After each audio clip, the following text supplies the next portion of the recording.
Metropolitan transport প্রজেক্টের অধীনে 1984 সালের 24শে অক্টোবর কলকাতায় মেট্রোর পথ চলা শুরু হয়। যত দিন গিয়েছে ততই উন্নত হয়েছে মেট্রো পরিষেবা। বাস অটো থেকে এখন নিত্যযাত্রীদের প্রথম পছন্দ মেট্রো।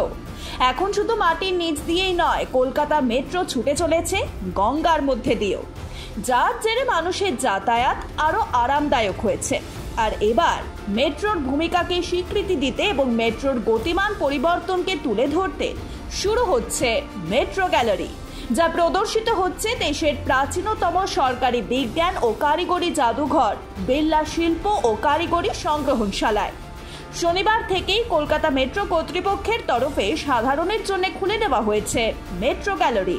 প্রেস বিজ্ঞপ্তিতে জানানো হয়েছে, শুধুমাত্র কলকাতা মেট্রোর পরিবর্তনশীল গল্পই নয়, কিভাবে মেট্রোর চাকা আবিষ্কার হলো, কিভাবেই বা বিদ্যুৎ চালিত গাড়ি পরিবহন ব্যবস্থার কাজে লাগলো, তা সবই তুলে ধরা হয়েছে বিভিন্ন গল্প, ছবি, মডেল ও ভিডিওর মাধ্যমে।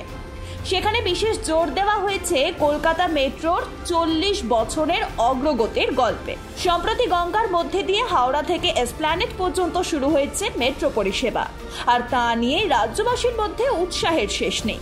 এই পরিষেবা কিভাবে সম্ভব হলো, তাও ত্রিমাত্রিক মডেলের মাধ্যমে তুলে ধরা হয়েছে গ্যালারিতে। বিভিন্ন দুষ্প্রাপ্য ও পুরনো আলোকচিত্রও থাকছে গ্যালারিতে।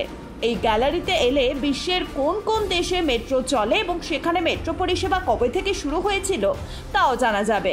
দুষ্প্রাপ্য ছবি, নকশা এবং অন্যান্য সামগ্রী দিয়ে সাজিয়ে তোলা হয়েছে মেট্রো গ্যালারি। অনেক অজানা তথ্য এবং ইতিহাস জনগণের সামনে উন্মোচিত হবে মেট্রো গ্যালারির মাধ্যমে। শুধুমাত্র তাই নয়, গ্যালারি থেকে বের হওয়ার সময় দর্শকরা দেখতে পাবেন মেট্রোর পুরনো টিকিট ও বর্তমান স্মার্ট কার্ড। ব্যুরো রিপোর্ট, প্রেতম বাংলা।